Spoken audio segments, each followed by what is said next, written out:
안녕하세요. 반갑습니다. 유수아입니다. 네, 오늘도 여러분들께 편안한 취침을 돕고자 으스스한 상식들을 가지고 왔습니다.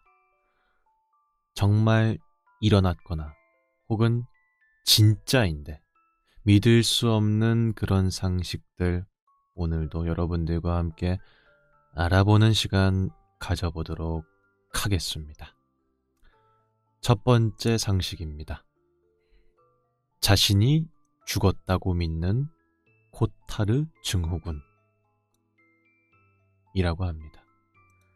자기 스스로가 죽었다고 믿는 증후군이 있다. 지금부터 사실 확인 들어가 보도록 하겠습니다. 네, 지금 여러분들께서 보고 계시는 이 화면은 위키피디아 영문판입니다. 코타르 증후군에 대해서 적혀 있습니다. 한번 읽어보도록 하겠습니다.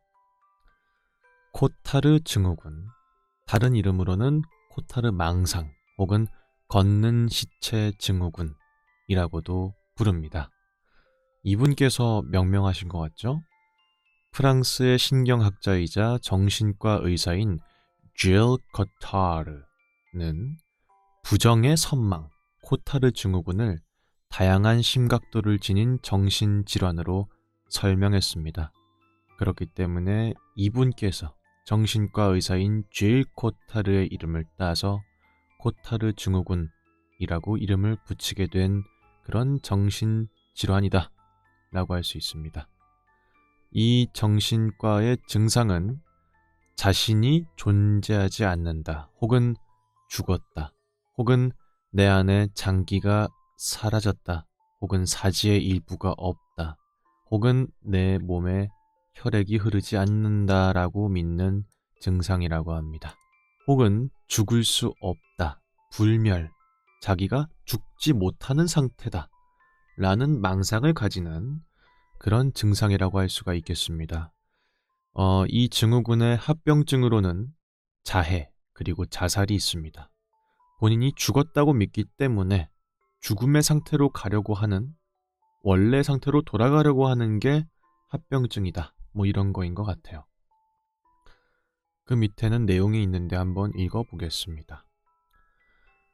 코타르 망상 또는 걷는 시체 증후군으로도 알려져 있습니다.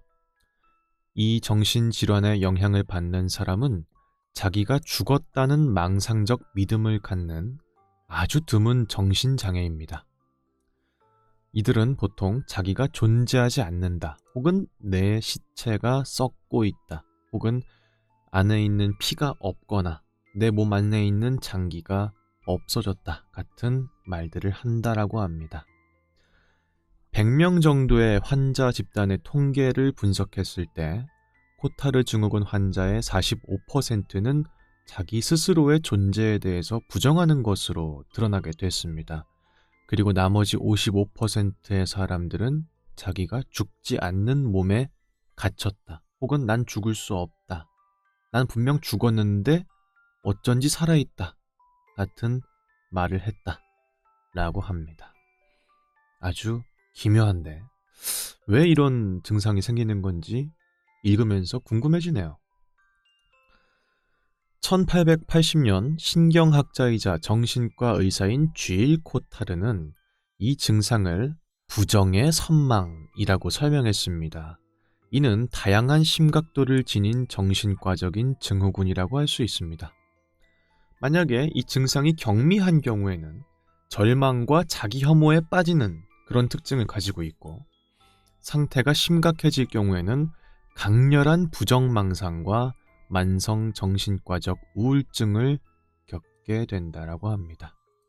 다만 이 코타르 증후군은 정신질환 진단 및 통계 편람 DSM 혹은 세계보건기구의 제10판 국제질병통계 분류에는 언급되어 있지 않다. 그렇기 때문에 정식적으로 인정받은 정신질환으로는 확인할 수가 없다라고 합니다. 제가 여태까지 전 세계에 존재하는 그 공포증 알아보기 이런 코너를 진행했었는데 이 말이 나오는 것들이 있고 아닌 것들이 있었어요. 그러니까 예를 들어서 광장 공포증이나 비행 공포증 같은 것들은 다 이런 데서 인증을 받아서 질병으로 인정을 받은 질병들인데 이런 것들은 표본이 너무 적거나 그럴 때는 이렇게 인정이 안 되는 것 같아요. 어쨌든 간에 아주 인정받는 질환은 아닌 것 같다. 소수의 사람들만 그렇다라고 하는 정신질환인 것 같다. 라고 합니다. 그 징후와 증상은 그 밑에 적혀 있습니다. 부정망상, 자기가 죽었다, 자기가 살아있지 않다, 이런 식으로 자꾸 있던 것을 없다라고 말하는 그런 증상은 코타르 증후군의 아주 중점적인 증상이라고 할 수 있습니다. 환자는 보통 자신의 존재, 특정 신체 부위의 존재 또는 신체 일부의 존재를 부인합니다. 분명히 팔이 달려있는데 아닌데요, 저 팔 없는데요, 아닌데요, 저 심장 없는데요, 이런 식으로 말하는 증상을 가지고 있다는 거죠. 코타르 증후군은 3단계로 존재합니다. 첫 번째, 태동기. 처음 이제 이 증상이 발달될 때는 정신병적인 우울증 혹은 건강불안증 같은 증상을 자주 나타냅니다. 그렇기 때문에 뭔가 우울증의 증상을 보이거나 혹은 건강에 너무 과도하게 예민하게 반응하는 그런 증상을 보인다는 것이죠. 두 번째, 어느 정도 진행이 되게 되면은 부정증후군과 망상이 완전하게 발달하게 됩니다. 그렇기 때문에 그때부터는 단순히 염려하거나 불안감을 느끼거나 우울증을 느끼는 게 아니라 확실하게 믿어버린다. 나는 죽었다. 분명히. 이 팔은 내 팔이 아니다. 이런 식으로 완전 믿어버리는 단계라는 것 같습니다. 세 번째, 이제 만성의 단계로 돌입하게 되면 만성 정신병적 우울증과 함께 심각한 망상이 지속되게 됩니다. 라고 적혀 있습니다. 코타르 증후군은 개인의 위생과 신체 건강을 소홀히 하여 다른 사람들로부터 이 병을 앓는 사람들을 물러나게 합니다. 자기 부정망상은 환자가 외부 현실을 이해하지 못하게 하며 그 결과 외부 세계에 대한 왜곡된 관점을 갖게 됩니다. 이러한 부정망상은 일반적으로 정신분열증에서 발견되게 됩니다. 코타르 증후군 진단을 위해서 환자가 꼭 환각을 경험해야 하는 것은 아닙니다만 강한 부정망상은 정신분열증 환자에서 발견되는 망상과 비슷합니다. 그렇기 때문에 이를 통해서 알 수 있는 것은 코타르 증후군 환자들이 공통적으로 이제 망상증을 겪는데 그 망상의 정도가 정신분열증을 겪는 사람들과 비슷한 정도이다. 물론 꼭 망상을 겪어야만 코타르 증후군이 걸리는 건 아니지만 아주 주된 하나의 증상인 것처럼 보인다는 거죠. 스스로는 그렇게 믿고 있지만 외부에서 봤을 땐 전혀 그렇지 않기 때문에 여기서부터 소통의 부재가 발생할 수밖에 없다.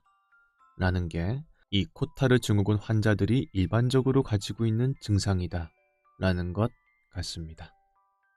다음은 코타르 증후군의 한 예시입니다. 어떤 환자가 자기에 대해서 설명하는 그런 내용인데 영과 리프헤드라는 두 사람이 있었습니다. 이 사람이 1996년 오토바이 사고로 뇌손상을 겪은 환자에게서 코타르 증후군을 서술한 바가 있다라고 해서 한 환자에 대한 증상을 이제 적은 거인 거죠. 환자의 증상은 비현실적인 느낌, 그리고 자신의 죽음에 대한 믿음으로부터 시작했습니다. 1990년 1월 에든버러의 한 병원에서 환자가 퇴원을 하게 되었습니다. 그리고 그는 어머니를 따라서 남아프리카로 가게 되었습니다. 그는 그가 지옥에 간다고 믿고 있었습니다. 그러니까 이 사람은 오토바이 때문에 뇌손상을 겪고 병원에 입원해 있다가 퇴원을 한 사람인데 어머니가 어떤 연유인지는 모르겠지만 그 아들을 데리고 남아프리카의 어떤 지방에 가게 된 겁니다. 근데 그 과정에서 그 환자, 퇴원했던 그 환자는 자기가 지옥에 가고 있다 라고 믿었다는 거죠. 왠진 모르겠지만. 그리고 이제 남아프리카니까 더울 거 아니에요? 기온이 더우니까. 그러니까 이 사람이 느끼기에는 여기가 지옥이니까 덥구나. 아, 더운 걸 보니 난 지옥에 있다. 이런 식으로 생각을 했다는 거죠. 그리고 그 환자는 자기가 폐혈증으로 혹은 에이즈로 사망했을 것이라고 믿고 있었습니다.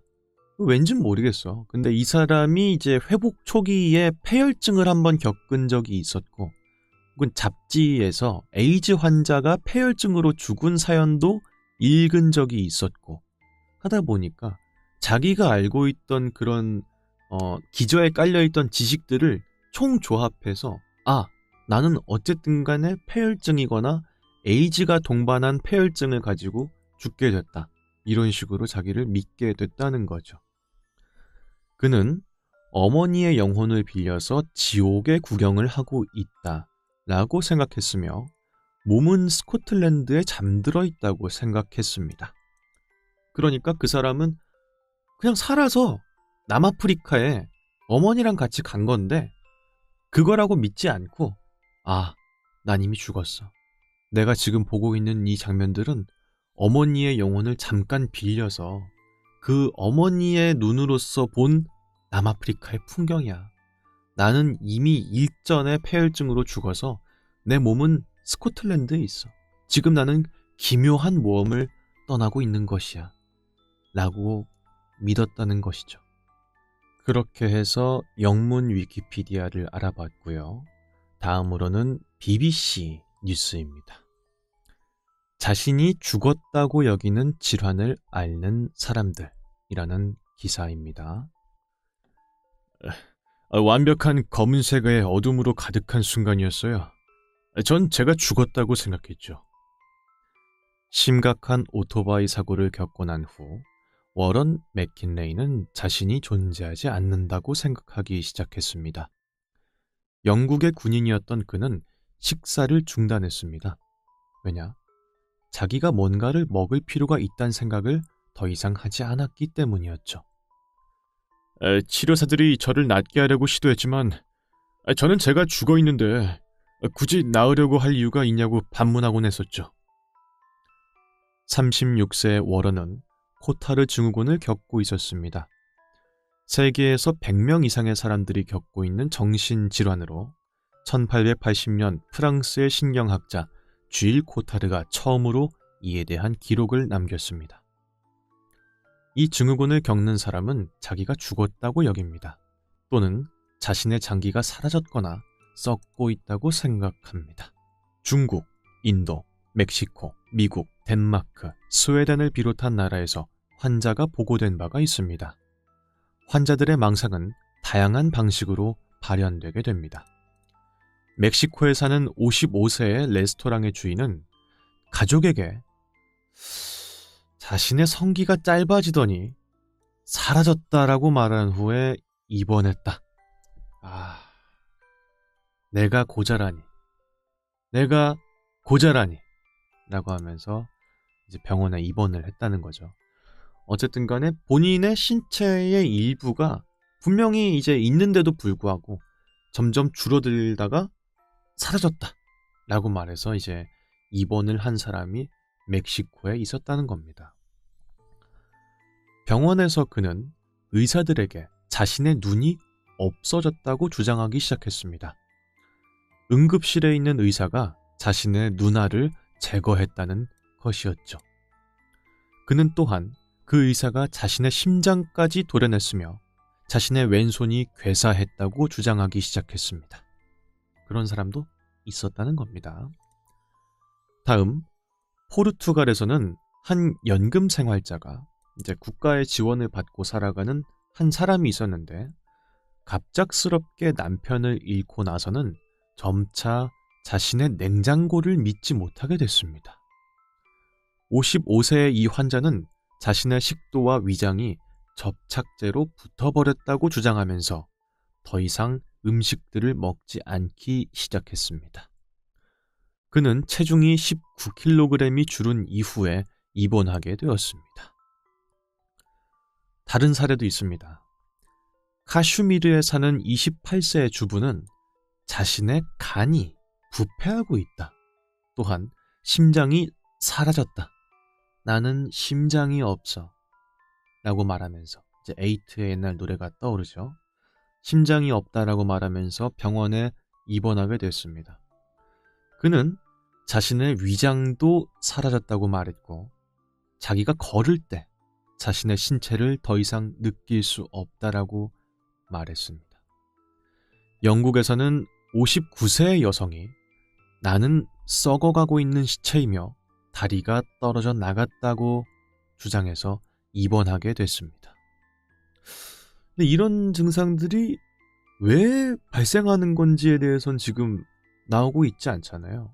뭐 뇌에 대한 어떤 문제가 있거나 뭐 그런 건지 모르겠어요. 아까 오토바이 사고를 제외하면은 이렇다 한 원인 같은 게 나와 있지는 않죠. 아직까지는. 워런은 아까 오토바이 사고를 겪었던 사람입니다. 자신이 겪은 오토바이 사고에 대해 갖고 있던 생각 때문에 그런 망상이 생겼다고 여기고 있습니다. 자기가 겪었던 그 오토바이 사고 때문에 내가 이렇게 됐다. 그때부터였던 것 같다. 이런 식으로 주장을 하고 있습니다. 그는 영국군에서 훈련을 받은 후 아프가니스탄에 파병될 예정이었습니다. 훈련이 끝나고 집으로 돌아가다가 시속 100km의 속도로 나무를 들이받게 되었고 그로 인해 골반과 등이 부러지고 뇌에도 손상을 입게 되었던 것이었죠. 나무를 들이받은 거나 몸의 뼈가 부러지는 것 등 아무것도 기억이 안 나요. 고통을 느낀 걸 기억할 수 있을 거라 생각했는데 전혀 그렇지 않았죠. 아무것도 느끼지 못했어요. 무언가에 대해서 신경 쓰는 게 무척 어려웠습니다. 당시 제 딸이 태어났고 저는 검사를 받았는데 그중에 아무것도 기억이 나지 않아요. 워런은 이렇게 덧붙였습니다. 기억의 공백은 그로 하여금 자신이 사고로 죽었다고 여기게 만들었다고 워런은 말했습니다. 어쨌든 간에 이 사람이 사고를 당한 다음에 여러 가지 일들이 있었는데 전혀 기억을 못하고 있는 거죠. 사고의 어떤 후유증 때문에. 그런 기간, 공백의 기간이 생긴 이후로부터 내가 죽었다 라는 생각이 들기 시작했다는 겁니다. 수개월 후 그는 잉글랜드 남부에 있는 헤들리코트 군병원에 입원하게 되었습니다. 그는 병원이 마치 유령들의 대기실 같았다고 말합니다. 그는 이렇게 덧붙였습니다. 끔찍한 부상을 입은 사람들이 나타나고 전투 지역에서 발생한 사망자들의 이야기가 들려오니까 제가 무슨 일종의 사후세계에 온 것 같다는 생각이 더 강해지게 됐습니다. 의료진은 그에게 그가 정말로 죽었다면 가고 싶은 곳을 놔두고 왜 병원에 왔겠냐고 묻곤 했습니다. 그러니까 이제 당신이 죽었으면은 병원에 있을 이유가 없지 않습니까? 라고 이제 의사가 아주 논리적인 질문을 한 거죠. 그랬더니 이 사람이 전 그게 제게 주어진 형벌이라고 생각했죠. 라고 말했습니다. 그러니까 이제 병원에 있는 게 나는 어떤 죄로 인해서 벌을 받고 있는 것이다. 천국이나 지옥에 가지 못하고 구천을 떠돌고 있는 것이다. 아마 내가 병원에서 죽었기 때문에 거기서부터 내가 벗어나지 못하는 게 아니었을까. 지방령이 되어버렸기 때문에 뭐 이런 식의 믿음을 갖게 된 게 아닐까 하는 생각이 듭니다. 뇌 손상은 코타르 증후군과 연관된 조건 중에 하나입니다. 코타르 증후군을 겪기 위해서는 뇌 손상이 필요하다는 겁니다. 홍콩 중문대학의 정신과 교수 헬렌 치우는 그 밖에도 심각한 우울증이나 정신분열도 원인이 될 수 있다라고 말하고 있습니다. 그 밖에도 파킨슨병, 장티푸스, 편두통, 심장이식합병증, 다발성 경화증, 항바이러스제, 아시클로버 등도 이 증후군과 연관이 있는 것으로 알려져 있습니다.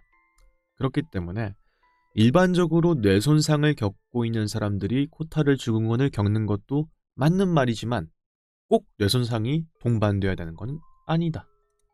다른 질병들의 합병증으로도 코타르 증후군을 겪을 수 있고 혹은 아주 강한 정도의 우울증을 겪고 있는 사람들도 충분히 이런 증상을 겪을 수 있다라는 겁니다. 치우 교수는 이렇게 말합니다. 생물학적 원인 외에도 정신적 혹은 사회적인 요인도 종종 연관이 되곤 합니다. 환자가 겪고 있는 정신과적인 질환이나 증후군을 겪기 전의 성격, 가족, 사회, 재정적 환경이나 삶에서 발생한 사건이 망상의 내용을 형성하게 되죠. 이러한 증상은 몇 주 또는 심지어 수년간 지속될 수 있습니다. 코타르 증후군은 주로 노인들에게 관측되는 편입니다만 10대나 유아도 이 증후군을 겪는 경우는 있습니다. 코타르 증후군의 단 하나의 원인은 없습니다. 매우 희귀한 질환이기 때문에 대부분의 과학적 자료가 개별 사례의 연구에 기반되고 있습니다. 그렇기 때문에 아주 복합적이다. 뭐가 이 병을 앓게 하는 것인지 원인이 아직까지도 명확하게 밝혀진 게 없기 때문에 의사들은 자기 스스로를 죽었다고 믿는 이 코타르 증후군 환자들이 생기면은 개별 연구를 하고 있다는 거죠. 그 정도로 아주 드문 그런 증후군이라는 거고 전 세계에서 한 100명 정도밖에는 보고되지 않은 그런 희귀한 정신질환이다 라고 할 수가 있습니다. 이 증후군은 두 가지의 요인이 결합하면서 나타나는 경우가 많습니다. 멕시코 국립신경외과 연구원의 헤수스 라미레스, 버뮤네스가 이끄는 연구진은 2010년의 보고서에서 이렇게 말했습니다. 워런이 겪은 경우와 마찬가지로 오토바이 사고 겪었던 그 환자와 마찬가지로 흔치 않은 경험으로 고통을 받게 된 다음에 또 어떤 특정적인 공허감을 느끼게 될 수 있습니다. 연구자들에 따르면 이런 공허감이 무엇을 믿어야 할지를 가늠하는 능력의 손상과 스스로를 자책하는 성향이 결합하면서 코타르 증후군으로 이어질 수 있다고 말하고 있습니다. 그렇기 때문에 아주 강력한 내가 크게 입원을 해서 거의 죽기 직전까지 가는 그런 단계에 오거나 혹은 그거랑 유사할 정도로 정신이 아주 힘들어지는 상황이 오게 되면은 그때 뭐랄까 삶에 대한 그런 의지보다도 공허감 같은 걸 강하게 느끼게 되고 동시에 거기서 내가 무엇이 사실이고 무엇이 사실이 아닌지를 판가름하는 능력이 떨어지게 됐을 때 그 두 가지가 결합하게 되면 보통 자기가 더 이상 살아있지 않다라고 믿는 증상들이 발현될 수 있다라는 것입니다.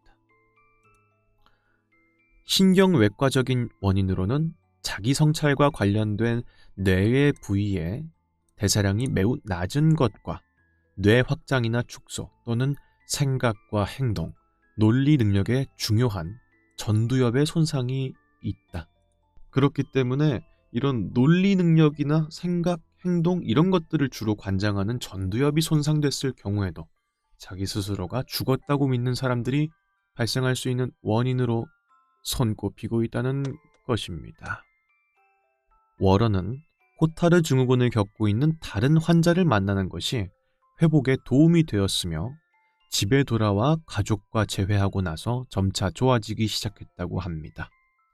그렇기 때문에 이런 아주 소수인 사람들이니까 서로 간에 모여서 대화를 하게 된 거죠. 너도? 야, 나도 이러면서 서로가 자기가 죽었다라고 주장하는 사람들을 실제 환자들을 만나게끔 하니까 서로가 서로를 쟨 또 무슨 이상한 소리를 하는 거지? 하면서 거울 치료가 되면서 증상이 나아졌다 라고 하는 것 같죠. 적절한 말은 아닌 것 같지만 지금 와서 그때를 생각하면 웃음이 나와요 라고 하면서 나아졌다는 얘기입니다. 여튼간에 자기가 죽었다고 믿는 증후군이 있다는 것은 아주 으스스한 얘기가 아닐 수가 없겠죠.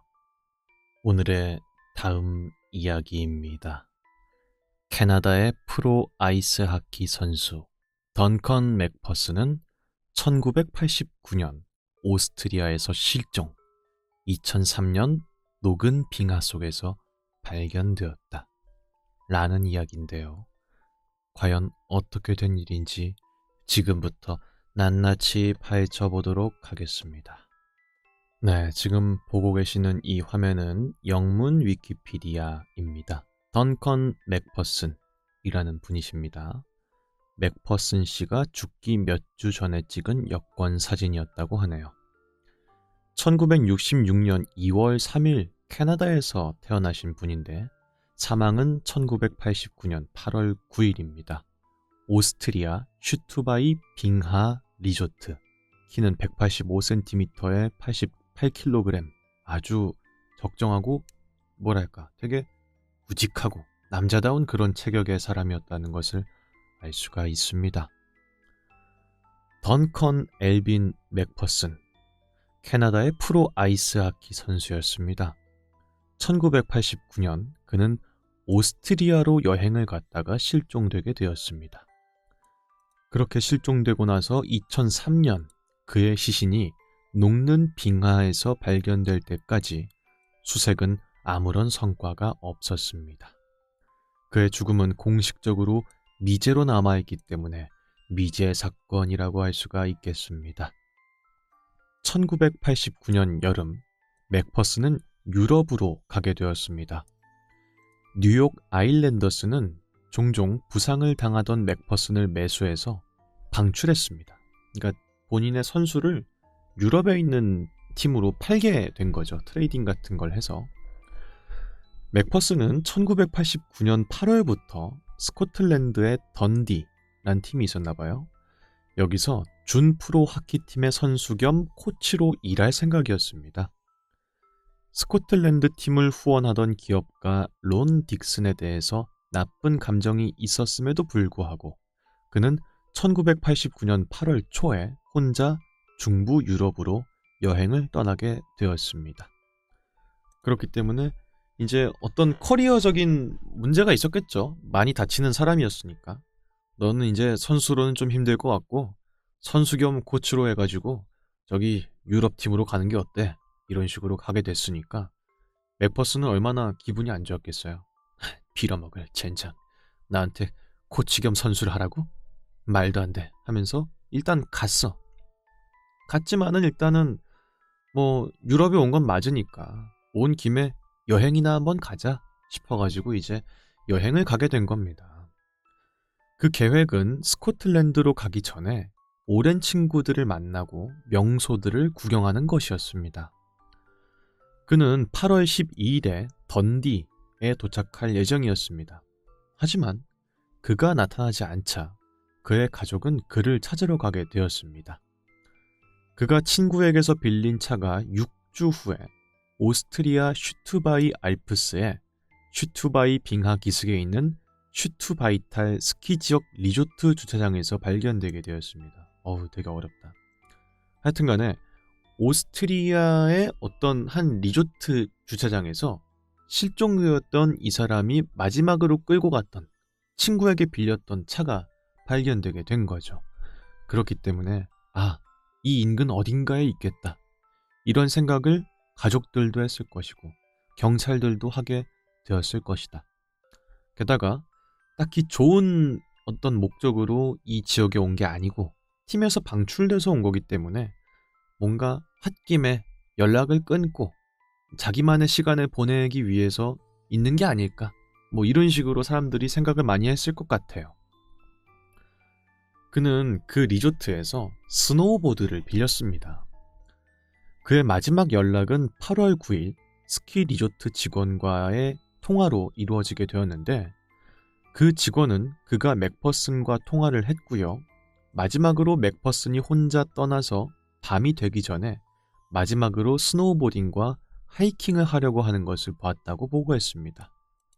그러니까 마지막 통화를 했던 사람이 이 리조트의 직원이었는데 이제 스키 좀 하려고 하니까 보드 좀 빌려주셔. 이런 식으로 해서 보드를 빌려주기 위해 통화했던 게 마지막 통화였다는 것입니다. 2003년 맥퍼슨이 실종된 지 14년 후 슈투바이 빙하 리조트의 한 직원이 샤우펠 페르너 빙하의 얼음에서 튀어나온 장갑을 발견했습니다. 그러니까 녹아서 빙하가 내려오는 일들은 아주 흔한 일이었겠죠. 왜냐하면 알프스 인근에 있는 그런 숙소였으니까. 그래서 이제 빙하가 평소처럼 떠내려오는구나 싶었는데 장갑이 있는 게 발견된 겁니다. 이 장갑은 스키 코스의 중앙에서 발견됐는데 그곳에는 맥퍼슨의 시신이 얼어붙어 있었습니다. 라고 해서 갑작스럽게 사라졌던 그 사람이 얼어붙은 시신으로 발견되게 된 것이다. 그것이 실종된 지 14년 후에 발생한 사건이다. 라고 할 수가 있겠습니다. 맥퍼슨의 시신은 팔, 손, 다리 절단을 포함한 아주 심각한 외상을 입은 것으로 밝혀졌습니다. 손상은 회전하는 기계 때문에 발생한 것으로 보입니다. 그의 스노우보드도 균일한 패턴의 손상이 있었고 역시나 잘려 있었는데 이는 역시 기계를 통과했음을 나타냅니다. 이게 이제 번역기를 돌려서 약간 좀 이상한 건데 어쨌든 간에 그 맥퍼슨이란 사람의 시신이 발견됐을 때 신체의 일부가 절단된 상태로 발견되게 된 거죠. 게다가 스노우보드도 마찬가지로 절단된 채로 발견된 건데 누가 뭔가 강력한 걸로 잘라서 한 것처럼 어떤 기계가 싹 지나간 것처럼 해서 잘렸다는 겁니다. 이제 존 리케라고 하는 사람이 이제 Cold a Long Time on Elvis Mystery라는 책을 쓴 사람이래요. 이 사람이 이제 맥퍼슨의 죽음에 대해서 이제 나름대로의 추측을 해서 책을 쓴 건데 그 사람이 내린 결론은 다음과 같습니다. 맥퍼슨이 스노우보드 사고를 당해서 다리를 다치게 되었습니다. 그래서 구출을 기다리면서 경사면에 누워있던 것이죠. 근데 안개가 매우 낀 날에 스노우캣, 그러니까 이제 바퀴 대신에 이제 스노우보드 같은 패드가 달려있는 그런 거를 타고 갔던 사람이 이 맥퍼슨이 다쳐가지고 경사로에 앉아있던 것을 보지 못하고 치여서 죽여버린 게 아닌가 하는 추측을 했다는 것입니다. 운전자였던 사람은 아마도 이거를 보고하지 않았을 것이고 맥퍼슨은 얕은 틈새에 묻혀 있게 되었다. 그리고 그의 시신은 빙하가 녹아서 보일 때까지 14년 동안 그곳에 숨겨져 있는 채였습니다. 라고 하는 이야기입니다. 그렇기 때문에 아주 의아한 사건처럼 보였지만은 실로 봤을 때는 그냥 사고사였구나 하는 얘기였습니다. 하지만 뭐가 어떻게 됐든 간에 빙하 속에서 실종되어 있던 사람의 시신이 14년 만에 발견된 것은 아주 영화에나 나올 것 같은 으스스한 얘기죠. 그런데 그것이 실제로 벌어진 일이라는 것이 더더욱이 놀랍다. 게다가 방금 드린 이 말씀은 그냥 한 저자가 쓴 어떤 본인의 의견일 뿐입니다. 그런 식의 그냥 추측을 했을 뿐 아닐 수도 있다 라는 것입니다. 이걸 봤을 때 스키, 스노우보드가 상당히 위험한 익스트림 스포츠가 아닌가 하는 생각을 좀 하게 됩니다. 이번 겨울에 친구들과 스키장에 갈 생각이었는데 생각을 좀 바꿔봐야 될 것 같다. 이런 말씀도 드립니다. 이제 사실은 굉장히 좀 비극적인 일이죠. 이분께서는 이제 그런 의도가 전혀 아니었을 텐데 어쨌든지 간에 마지막 스키 그리고 마지막 여행이 되어버렸네요. 방출했던 그 팀에서는 약간의 어떤 죄책감도 느꼈을 것 같아요. 여튼간에 그런 안타까운 실화였다 라고 할 수가 있겠습니다. 다음 이야기도 있습니다. 전혀 다른 사람이지만 완전히 똑같이 분장해서 자신의 친구나 배우자의 행색을 하고 있다 라고 믿는 카그라스 증후군이 있다 라고 합니다. 그러니까 내가 알고 있는 내 여자친구가 사실은 내 여자친구가 아니고 똑같이 분장한 다른 사람이 내 여자친구의 행색을 하고 있다 라고 주장하는 그런 증후군이 있다는 것입니다. 지금부터 한번 알아보도록 하겠습니다. 지금 보시는 이 화면은 한국어 위키피디아 항목입니다. 카그라스 증후군에 대한 설명이 적혀 있습니다. 카그라스 신드롬 혹은 카프글라스 딜루전이라고 합니다. 망상적 동일시 중에 하나입니다. 자신의 친구나 배우자 혹은 주변인들이 완전히 똑같은 모습으로 분장한 전혀 다른 사람으로 바꿔치기 되었다고 믿는 증상입니다. 되게 으스스하다. 그죠? 왜 이런 상상을 하게 되는 걸까 궁금해지기도 하는데 계속 읽어보겠습니다. 자신이 겪은 사건에 대한 기억이 왜곡되었거나 전혀 다른 것으로 대체되었다고 믿는 경우도 보고된 바가 있습니다. 심지어는 과거의 자기 자신조차 자신과 닮은 다른 누군가로 인식하는 경우가 있다. 그렇기 때문에 내 주변에 있는 사람이 사실은 전혀 다른 사람인데 분장한 사람이다. 그 사람인 것처럼 날 속이고 있다.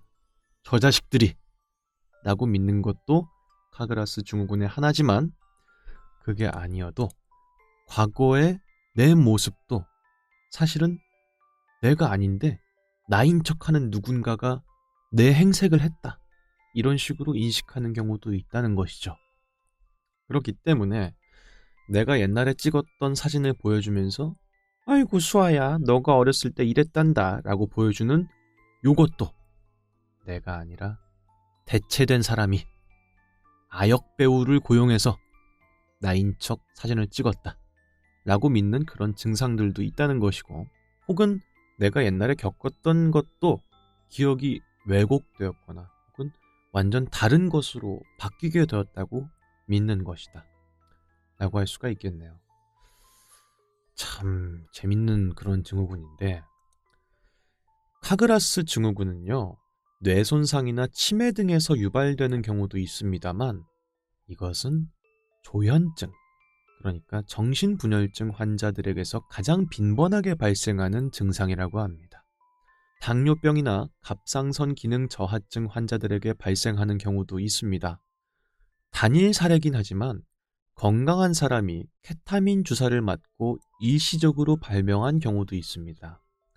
여성과 남성의 발병 비율은 대략 3대 2 정도다 라고 해서 일반적으로 뇌손상을 겪어서 기억이나 이런 것들 혹은 현실이나 이런 것들을 인지하는 능력이 떨어졌을 때 유발된 경우들도 있지만 일반적으로 정신력이 많이 약해져서 어떤 분열 현상을 겪고 있는 그런 조현병 환자들에게서 아주 일반적으로 나타나는 그런 증상이라는 것이네요.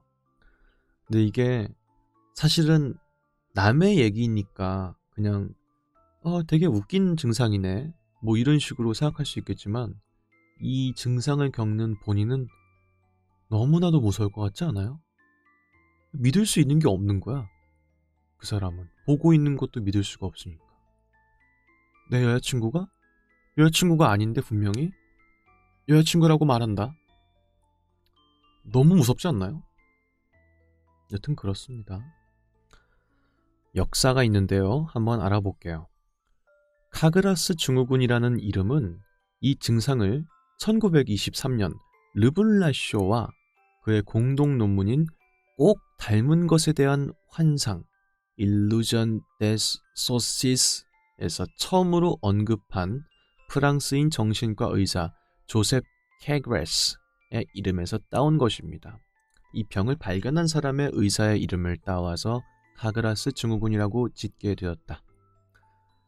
이 논문에서 카그라스는 자신의 남편과 주변 사람들이 꼭 닮은 누군가와 바꿔치기 되었다고 호소하던 한 노파를 예로 들어서 이 증상에 대해서 설명하곤 했습니다. 여러 가지 사례가 있는데요. 한번 같이 알아보겠습니다. 워녹 그리고 패서란 사람이 1991년 논문에서 자기들이 담당했던 환자에 대해서 다음과 같이 설명했습니다. 74세의 기혼 여성인 D 여사는 다른 병원에서 정신과의 치료를 받다가 퇴원한 후 재진을 위해서 우리 병원에 방문하게 되었다. 처음에 방문한 병원에서 그녀는 자신의 남편이 똑같이 생긴 전혀 다른 타인으로 바꿔치기 되었다고 믿는 비정상적인 정신병으로 진단받은 바가 있었다. 그녀는 그 사기꾼과 동침하기를 거부하고 밤에는 문을 걸어 잠궜고 아들에게 총기를 구해달라고 부탁했으며 얼마 후에는 그녀를 강제적으로 입원시키려는 경찰과 마찰을 일으키기도 했다. 때로는 환자는 남편을 오래전에 사망한 그녀의 아버지라 믿기도 했다. 그녀는 다른 가족은 명확하게 구별했지만 유독 남편만은 알아보지 못했다. 라고 하는 증상입니다. 그러니까 이제 74세 결혼한 여성이었던 사람이 이제 다른 병원에서 정신과의 어떤 입원 치료를 받고 우리 병원에 오게 됐다. 그런 사람을 받게 돼서 이런 식의 논문을 적게 된 겁니다. 그 사람이 말한 게 내 남편이 남편과 아주 똑같이 생긴 다른 사람이다. 라는 그런 말을 해서 첫 번째 있던 병원에서 입원 치료를 받았던 사람이었다는 것이죠. 그러니까 얼마나 무서워. 얘는 사기꾼이야.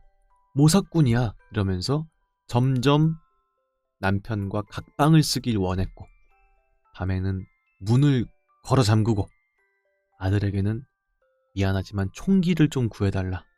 이런 식의 부탁까지 하면서 극도의 경계를 나타냈다는 것이죠. 이상하게도 그녀는 다른 가족은 다 알아봤지만 남편만은 알아보지 못했다는 점에서 남편분과 사이가 안 좋았나 하는 생각이 들기도 하는데 어쨌든 간에 상당히 으스스한 얘기일 겁니다. 또 다른 사례도 있습니다. 스킨맨이라고 한 사람이 2008년에 보고한 논문의 사례입니다. 28살의 다이앤은 23살에 처음으로 그 증상을 나타내게 됐는데 그녀를 담당했던 의사에 따르면 처음 그녀는 담당 의가 그녀의 장기에 항구적인 손상을 입혀서 그녀가 임신을 불가능하게 되었다는 망상에 사로잡혀 있었다. 이러한 증상은 신경이완제를 통한 치료를 통해 차도를 보였지만 퇴원 이후 그녀가 치료를 거부하면서 악화되게 되었다. 8개월 후 그녀가 재입원한 시점에서 증상은 더욱 악화되게 되었고 다이앤은 누군가가 자신과 자신이 아는 사람들을 똑같이 닮은 복제를 만들었는데 자신은 착한 면과 나쁜 면의 두 개의 복제가 있다고 믿고 있었다. 그녀는 카그라스 증후군을 동반한 정신분열증을 진단받게 되었다. 라는 논문이 있었다는 것입니다. 그러니까 이제 28살의 다이앤이라고 하는 분께서 이제 이런 카그라스 증후군의 진단을 한 그걸 이제 보고 있던 스킨맨이란 사람이 논문으로 쓴 거죠. 이 사람이 처음으로 다이앤이란 사람이 23세 이런 증상을 나타내게 됐는데 이제 처음부터 정신분열 혹은 뭐 그런 것들을 믿었던 건 아닌데 어떤 수술을 받았을 때 뭔가 이 의사가 나한테 뭔가 잘못 수술을 해서 영구적인 신체의 어떤 부분에 손상을 입히게 됐다. 그래서 임신이 불가능한 몸이 되었다. 라는 망상을 하게 되었다. 그때부터 이제 전혀 그렇지 않습니다. 다이앤 하면서 신경이완제를 통한 치료를 병행했는데 이 약을 서서히 끊게 되면서 퇴원을 하고 나서부터는 증상이 악화가 되면서 자기가 두 가지의 신체로 나뉘게 됐다. 착한 다이앤, 나쁜 다이앤으로 두 가지로 나뉘게끔 해가지고 복제인간을 만들어버렸어 라고 과하게 믿게 되었다. 그래서 카그라스 증후군을 선고받게 되었다 라는 증상에 대한 논문이 있었습니다. 다음 마지막 논문도 있습니다. 루첼리와 스핀러란 사람이 정리한 논문인데 2007년에 신경퇴행성 질환이 카그라스 증후군을 유발한 경우를 보여줍니다. 라고 합니다. 59세의 프레드 씨는 인지행동 장애를 진단받았던 상태였습니다. 그가 처음으로 카그라스 증후군 증세를 보이기 시작한 것은 약 15개월 이후부터였는데 그의 부인인 윌마에 따르면 갑자기 그녀를 자신의 부인을 꼭 닮은 다른 누군가로 인식하기 시작했다라고 합니다. 어느 날 그 부인이 남편이 직장에서 돌아왔으니까 이제 뭔가 말을 했는데 직장에서 돌아온 그 남편 프레드가 갑자기 대뜸 그 사람의 와이프에게 내 부인이 어딨냐 라고 물었는데 이상한 질문을 했으니까 당연히 아내가 당황했을 거 아닙니까? 그래서 지금 여보 무슨 말씀하시는 거예요? 지금 당신 앞에 있잖아요. 이런 식으로 말했더니 아니야. 넌 내 아내가 아니야. 라고 말하면서 다시 나가게 됐다. 당신은 우리 아내랑 매우 닮은 사람이지만 우리 아내가 아닙니다. 그래서 아마도 우리 아내가 잠깐 집을 비운 모양이구만. 이러면서 그녀에게 자기의 집에서 나가달라는 부탁을 했다. 라고 합니다. 요상스럽게도 이 카그라스 증후군은 아내와 남편 사이에서 자주 벌어지네요. 약간 뭐랄까 어떤 것 때문에 다른 가족들이나 이런 사람들은 다 인식을 하는데 남편과 아내 사이인 사람들만 유독 이런 증상들이 벌어지는지 아주 의구심이 드는 부분입니다. 카그라스 증후군의 원인은 뇌 손상을 입은 이후에 안면실인증, 그러니까 안면인식 장애로까지 번진 환자들에 대한 연구에서 그 실마리를 찾을 수 있습니다.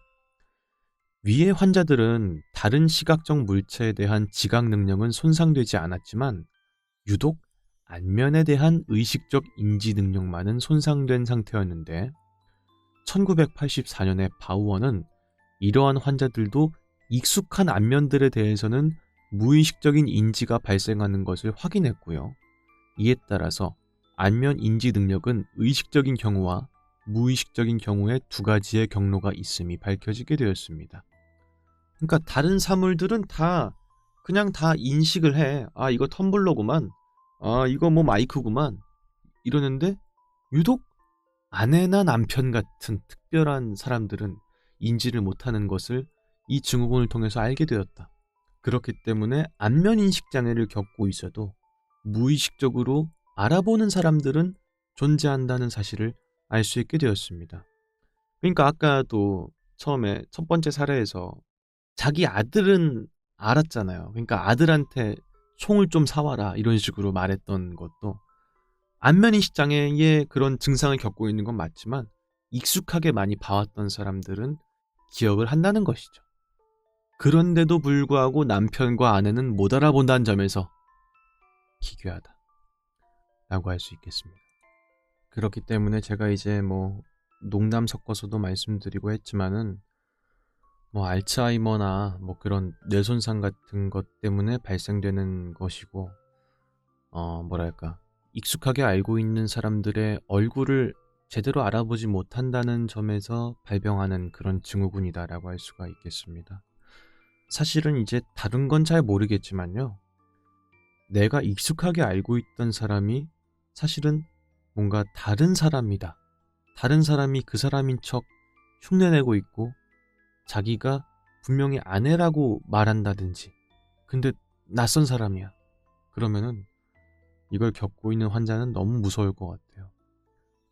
그냥 현실 자체가 부정당하는 그런 느낌일 것 같거든요. 그러니까 겪는 사람들은 너무너무 고통스러운 그런 병일 수밖에 없는데 이게 그냥 단순히 흥미로운 소설에 나오는 그런 내용도 아니고 실제로 겪는 사람들이 상당히 많은 그런 정신질환이란 점에서 상당히 안타깝습니다. 치매 질환자의 15% 정도가 겪고 있는 그런 증상이라고 합니다. 어쨌든 간에 으스스하고 섬뜩한 증후군인 것은 맞는 것 같네요. 다음 오늘의 마지막 이야기입니다. 약 600만 명가량의 유골을 납골하고 있는 파리에 지하묘지가 있다 라고 하는 이야기인데요. 같이 한번 살펴보도록 하겠습니다. 카타콤이라고 한다고 합니다. 디아블로 시리즈의 던전도 나오네요. 그러니까 실제로 있기 때문에 그걸 가지고 이제 따라서 여러 게임들도 카타콤에 대해서 다루는 게 아닌가 하는 생각이 듭니다. 내용을 한번 읽어보겠습니다. 카타콤은 로마시 주위의 지하 무덤을 가리키는 말이었습니다만 그 의미가 확장되어서 굴과 방으로 이루어진 모든 시설물을 가리키는 말이 되었습니다. 이탈리아어의 영향 때문에 카타콤바라고 쓸 때도 있습니다. 이런 식인가 보죠? 고대 로마의 지하 묘지입니다. 카타콤은 이제 라틴어로 이루어진 말입니다. 카타는 가운데를 뜻하고요. 툼바스, 무덤, 이 합성돼서 이제 만들어진 단어라는 겁니다. 그래서 이제 among the tombs, 무덤들 가운데라는 게 원래 뜻입니다. 원래 로마는 귀족이든 시민이든 화장한 다음에 뼈를 석관, 돌로 된 관이나 단지에 담아서 가족 산소에 모시게 되었는데요. 이후에는 인구 과잉과 토지의 부족 등 때문에 여러 문제로 화장률보다 매장률이 높아지게 되면서 시민들의 유해를 안치할 공간인 카타콤이 생기게 되었습니다. 카타콤에서는 동굴이나 지하 갱도 벽에 수평으로 벽관을 파서 시체를 안치한 뒤 벽돌이나 석회로 밀폐를 했습니다. 공간이 약간 넓은 곳에서는 장례식을 치른 후 안치했다고 합니다. 로마 부근 언덕만 해도 카타콤은 50여 개나 되며 일단 현재 발굴만 된 카타콤의 총 거리는 872km나 된다고? 그렇게 길어? 장난 아닌데요? 그러니까 이제 뭐 여러 더 그런 곳들을 다 합쳤을 때 그 길이가 한 872km가 된다는 건데 서울 부산이 한 400km 되죠. 그 2배 정도의 규모의 지하 무덤이 유럽권 쪽에 이제 있다는 겁니다. 옛날에는 원래 정성스럽게 이제 사람이 죽으면은 그 시체를 석관에 넣어서 이제 매장하는 그런 식의 안치하는 방식이 원래 전통적인 방식이었는데 사람이 많이 늘어나고 묻을 수 있는 공간은 없고 그러다 보니까 이런 식으로 지하에다가 매립하는 일들이 발생했다는 것 같습니다. 그 밑에는 파리에 있는 카타콤에 대한 얘기가 있습니다. 특별한 것으로는 프랑스의 카타콤이 있습니다.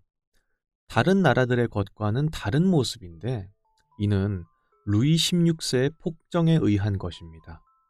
당시 국왕이었던 루이 16세가 도시 미화 정책을 실시하면서 파리와 파리 인근에 있는 어울리지 않는 모든 구조물들을 철거했습니다. 근데 이 중에는 묘지도 있었죠. 그러니까 루이 16세가 이제 도시를 이제 좀 예쁘게 꾸며보자.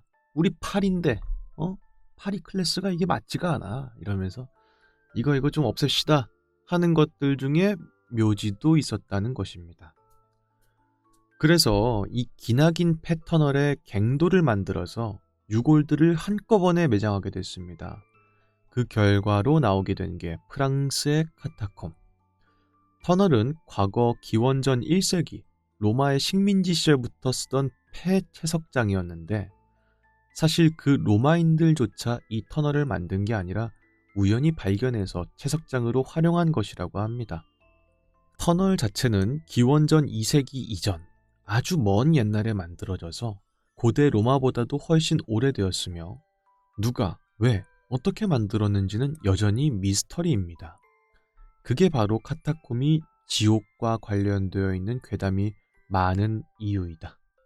그러니까 이제 묘지가 위에 드러나 있는 게 보기 싫으니까 우리 안 쓰는 그런 그 옛날 그 갱도 있지? 걷다가 다 묻자고 이런 식으로 된 거예요.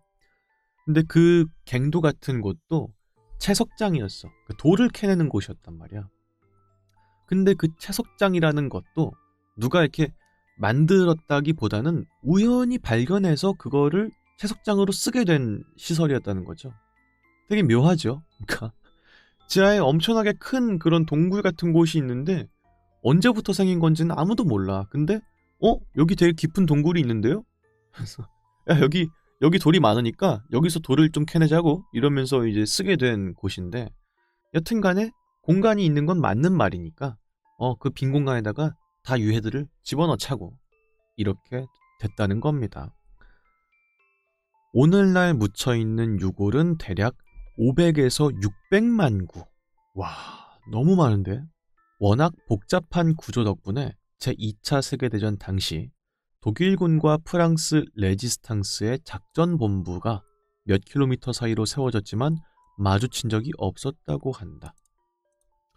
불과 몇십 년 전만 해도 다른 카타콤과는 다르게 해골이 가득한 산을 만들 정도로 정리되지 않은 모습이라 오늘날보다도 많은 몇십만 구가 더 있었지만 지금은 수년에 걸친 대규모의 보수 끝에 어느 정도 정리가 되었습니다. 다만 말이 대규모지 사람들이 드나들지 않는 깊은 곳은 아직도 수백만 구의 유골들이 널브러져 있다. 그러니까 이제 다른 카타콤들도 물론 유럽 여기저기에 많이 있지만 이 파리에 있는 카타콤, 폐석장을 이용한 이곳은 상당히 많은 유골들이 묻혀 있는 것으로 유명하다. 근데 구조가 워낙 복잡했기 때문에 2차 세계대전 당시에서 이제 저항군 세력들이 작전 본부로 쓰고 있던 곳과 불과 몇 킬로 사이에 세워져 있는 곳이었는데도 서로 마주친 적이 없을 정도였다. 그 정도로 복잡하게 되어 있는 구조였다. 그리고 그 내부에는 사실은 해골, 해골이 산을 이룰 정도로 어마어마하게 많이 쌓여있는 그런 구조였는데 이거를 이제 사람들이 많이 방문한다든지 뭐 그런 식으로 개발을 어느 정도 했을 거 아닙니까? 지금까지 계속 그냥 널브러진 채로 둘 수는 없으니까.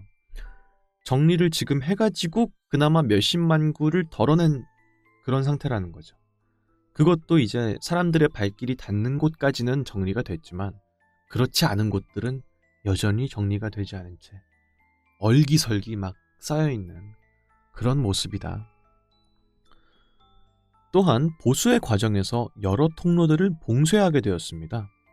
여행객들이 길을 잃지 않기 위한 것입니다. 이게 관광객들이 아예 올 수 있게끔 그냥 한 코스가 됐나 보네요.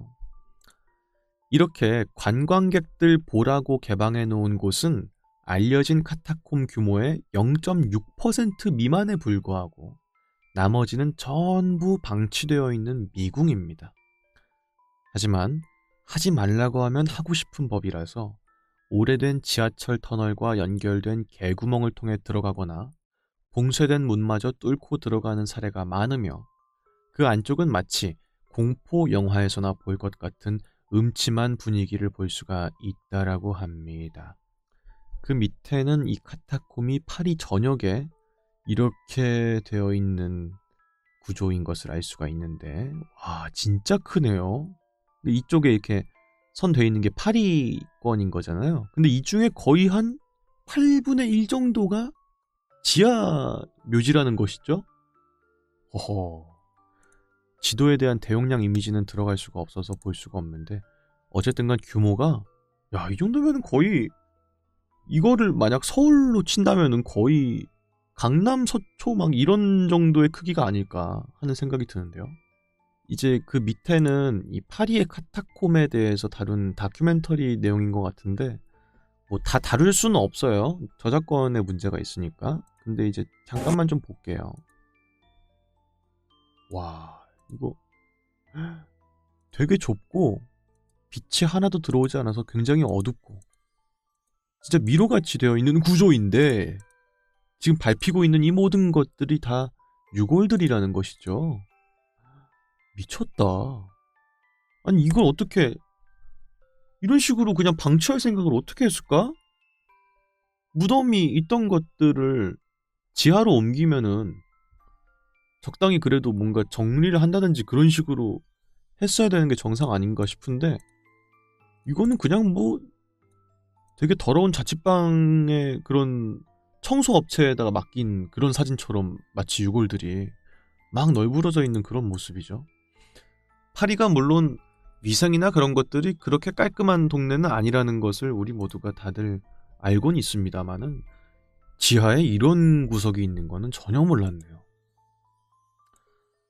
그래서 막 신기한 TV 서프라이즈에서도 나온 적이 있었고 뭐 이런 유골들을 이용해서 만든 구조물 같은 것들도 있다고 하네요. 근데 뭐가 됐든 간에 그냥 뭐 나뭇가지라고 해도 되게 기괴한 그런 모습인데 나뭇가지는커녕 사람의 유골로 이런 걸 만들었고 사람의 유골들이 아까처럼 막 널브러져 있고 이런 것들이 상당히 기괴하고 전혀 현실적으로 느껴지지가 않아서 기괴하지도 않아요. 그렇지 않습니까? 여튼간에 아주 그냥 정말 이게 있는 곳이라고는 전혀 상상되지가 않는 그런 곳이라고 할 수가 있겠네요. 근데 그게 이 낭만적인 도시 파리 여기에 그 지하에 이런 곳이 있다는 게 정말 더더군다나 있다는 것이 믿겨지지 않는 그런 또 하나의 이유가 아닌가 하는 생각이 들기도 합니다. 여튼간에 오늘 이렇게 네 가지 으스스한 상식들, 실제로 일어난 사건들에 대해서 알아보았습니다. 다음에 또 흥미진진한 사건들로 돌아오도록 하겠습니다.